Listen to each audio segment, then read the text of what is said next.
उदयपुर को जो लोग ऑस्ट्रेलिया का शहर बनाना चाहते हैं, आप में से जितने भी लोग हैं, मैं निजी तौर पे 2-4 लोग जो मुझे सुबह मिले होंगे वो उन्हें जानता हूं।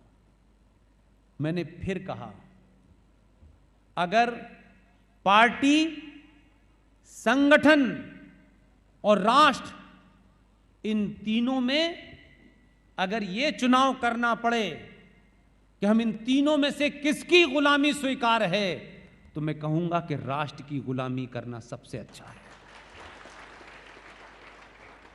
किसी पार्टी और किसी संगठन की गुलामी करने से पद मिलेगा, राष्ट्र की गुलामी करने से विवेकानंद बनोगे।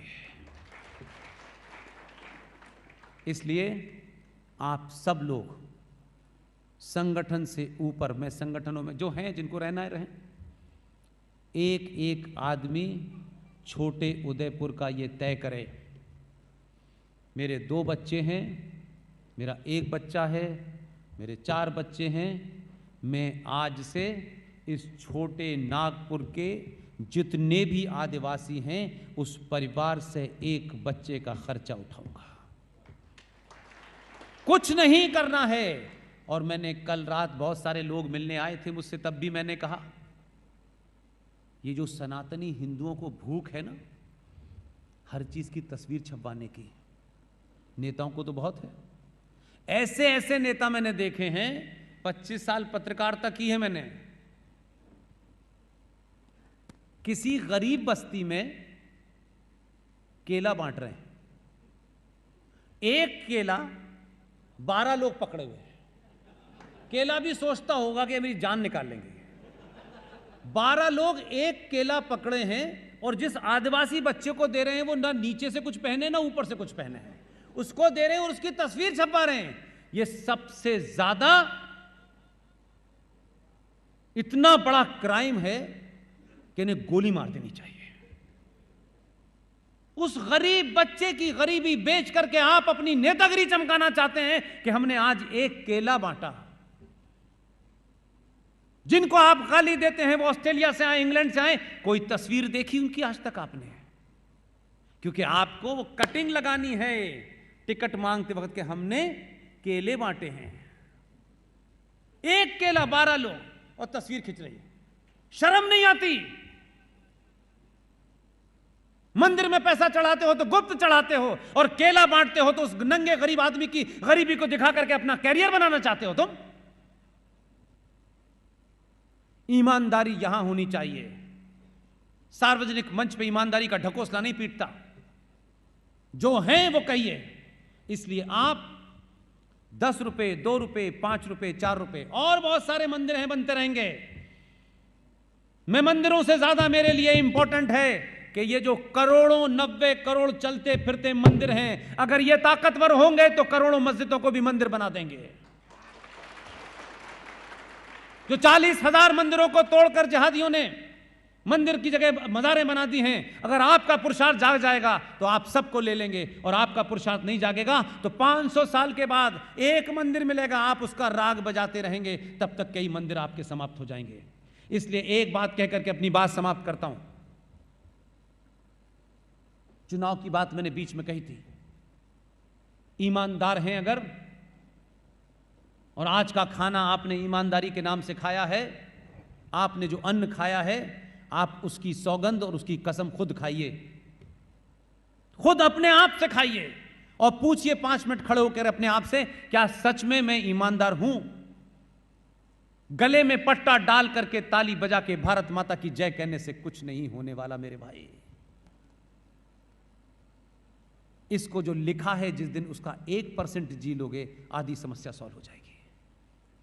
आप खुद से सवाल पूछें कि मैंने आज इस राष्ट्र को बचाने के लिए क्या मैंने योगदान दिया। इसलिए चुनाव ऐसा नहीं है कि चुनाव बंद हो जाएंगे। चुनाव में वोट देने वालों को जिस दिन यह समझ आ जाएगा कि जो नेताजी आए हैं अपने मुखौटा लगा करके हिंदुओं के इलाके में वोट मांगेंगे तो यूं कर लेंगे, और हरे कपड़े में जाएंगे तो यूं कर लेंगे। ये मक्कारी इन्हें करने दीजिए। ऐसा नहीं है कि आपके चाहने से सत्ताएं की व्यवस्था बदल जाएगी, सुप्रीम कोर्ट, आपकी संसद बंद हो जाएगी। लेकिन मैं जो आपसे चाहता हूं सिर्फ इतना ही चाहता हूं कि आप इनके सामने सवाल खड़ा करें और ऐसे समय पे खड़ा करें कि इनके गले में अटक जाए और न इनसे रोया जाए न हंसा जाए। इसलिए एक हमारी कायरता और चापलूस पार्टियों के और हिंदुओं के ठेकेदारों के चलते एक दो काम जघन्य हुए हैं, उसके बारे में आपको छोटी सी राय देके चाह रहा हूं। आपकी मर्जी हो, आप में अगर सनातन का 1% भी ईमानदारी हो तो उस बात को 2 बार सोचिएगा, घर पे जाइएगा, गूगल पे ढूंढ लीजिएगा। वैसे मैंने वी सपोर्ट पुष्पेंद्र कुलश्रेष्ठ एक चैनल हमारी टीम चलाती है, उस पे ऐसी बातों को तथ्यात्मक तरीके से, लॉजिक से, रीजन से, टाइम के साथ रख देता हूं ताकि आप उसको इसलिए देखें। और आप मेरी एब्सेंस में जो लोग यहां ना पहुंच पाए हों उन्हें भी पता चल जाए आरएसएन किसी चीज पे क्या कहते हैं, जीडी क्या कहते हैं, सुशील क्या कहते हैं। सिर्फ 10-5 लोगों की उन बातों को डालता हूं ताकि आप तक करेक्ट बात पहुंच जाए, आपका तर्क मजबूत हो जाए। 1991 में एक कानून बन गया और कानून बना, राष्ट्रवादियों ने समझौता कर लिया था। कानून बना कि राम मंदिर को छोड़ करके देश भर में जो 40,000 मंदिर हैं जिन्हें इस्लामिक आतंकवादियों ने यहां की संस्कृति, यहां की सभ्यता को कुचलने के लिए आधा तोड़ा, आधे पे मस्जिद बनाई, मजार बनाई। जैसे आपने देखा होगा काशी में, कि काशी में नंदी के सामने जो भगवान हैं उसे उठा करके कहीं रख दिया और उसके सामने मस्जिद रख दिए। ऐसे 40,000 मंदिर थे। आपके लालची नेता जो मुखौटे लगा लगा के घूमते हैं, बड़ा लंबा लंबा तिलक लगाते हैं, उन्होंने क्या किया? उन्होंने कहा ठीक है, हमें तो राम मंदिर चाहिए, सिर्फ बना दो। कानून बन गया। उस कानून के तहत पूरे भारत में 40,000 मंदिरों को ऊपर, उस कानून के तहत 15 अगस्त 1947 की उनकी यथास्थिति बरकरार रखी जाएगी और उनके ऊपर कोर्ट में कोई चर्चा नहीं हो सकती, कोर्ट में नहीं जा सकते आप। यह कानून 1991 में पास हो गया, हम चुपचाप बैठे रहे, क्योंकि हमें क्या लेना देना है, हमें तो इनको मूर्ख बना देना है भारत माता की जय करके। इनके कंधे पे हम पहुंच जाएंगे, फिर उसके बाद मूर्ख बनाएंगे। लेकिन 2014 से यह सिलसिला रोक दिया आपने, इसलिए बहुत सारे लोग बेरोजगार हो गए बेचारे। उस कानून के तहत गुजरात राज्य में भी कई मंदिर आते हैं जिनके ऊपर सरकार, सेंटर का वो कानून लागू होता है। आपके राज्य में चुनाव, क्योंकि नेता सिर्फ चुनाव की भाषा समझता है, चुनाव से डरता भी है, और चुनाव के समय ही डराना चाहिए उसको, क्योंकि वही तो बार्गेनिंग का टाइम है। बाकी तो 5 साल वो आएगा नहीं, क्योंकि 5 साल तो उसे 4 गाड़ियां खरीदनी है, बेटे को अमेरिका भेजना है, बेटी को कहीं और भेजना है, कुछ एफडी बनानी है, वो तो उस दलाली में लगता है फिर। लेकिन सही समय पे सही चोट करने से आपको सही रिजल्ट मिलेगा।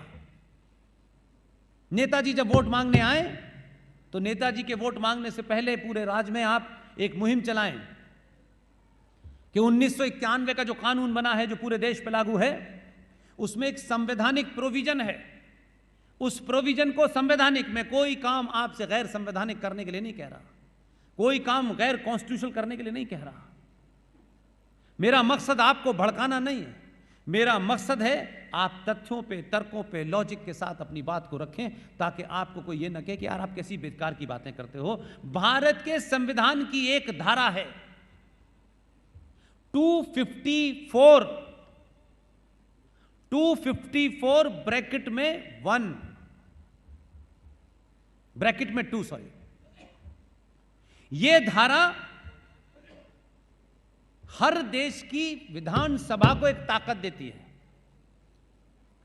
इन नेताओं के इससे पहले के दिसंबर से पहले आए और कहें कि भाई देखिए आपने पहले नहीं बताया, ये मक्कारों को पता है, तब भी आपसे ये कहेंगे आपने पहले नहीं बताया हमें, इतने भोले हैं।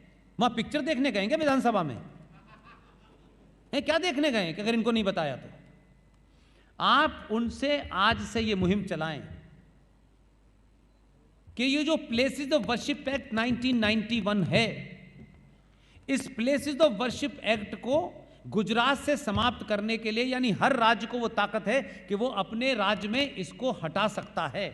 उसका संवैधानिक तरीका ये है कि आपकी राज्य सरकार जो मेजॉरिटी में है, कल क्या पता क्या होगा, किसने देखा है कल भाई। आज समय है और सही समय पे आपने बुला लिया है। विचारों को पता चल गया तो आप लोगों की नौकरी चली जाएगी। बड़े गलत वक्त पे भड़का के चला गया ये हमारी मुसीबत करने के लिए बुलाया था क्या आपने? आप आज से एक मुहिम चलाएं कि गुजरात राज्य में प्लेसेस ऑफ वर्शिप एक्ट के तहत 1000 के आसपास मंदिर आते हैं।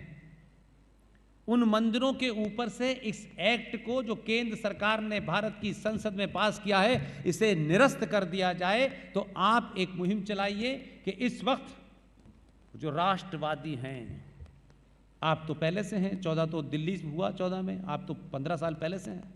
आप सिर्फ उनसे यह कहिए कि विधानसभा में एक प्रस्ताव लाएं, आर्टिकल 252 ब्रैकेट में 2, और उसके तहत प्रस्ताव पारित करें कि गुजरात की धरती पर प्लेसेस ऑफ वर्शिप एक्ट के तहत जितने भी मंदिरों के ऊपर वो केंद्रीय कानून लगा हुआ है, उसके खिलाफ एक प्रस्ताव पारित करें और प्रस्ताव पारित करके पूरे बहुमत के साथ दिल्ली भेज दें।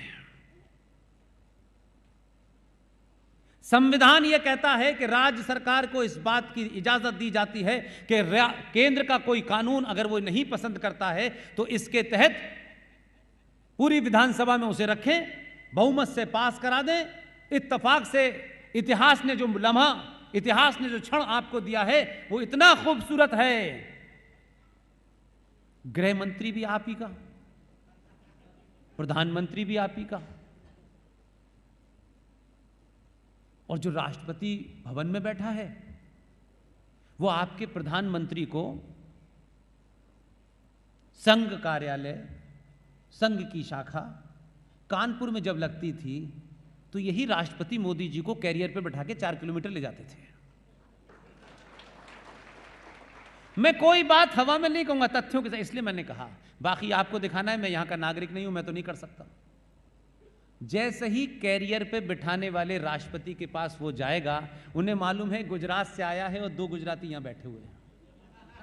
जैसे ही उस कानून पे, प्रस्ताव पे साइन होंगे, गुजरात की धरती से प्लेसेस ऑफ वर्शिप एक्ट निरस्त हो जाएगा। और आपके माध्यम से देश की हर उस विधानसभा में जहां राष्ट्रवादियों का यह कहना है कि हम मेजॉरिटी में हैं, वो अपनी विधानसभा में पास करा दें। देश के अंदर साइन होगा।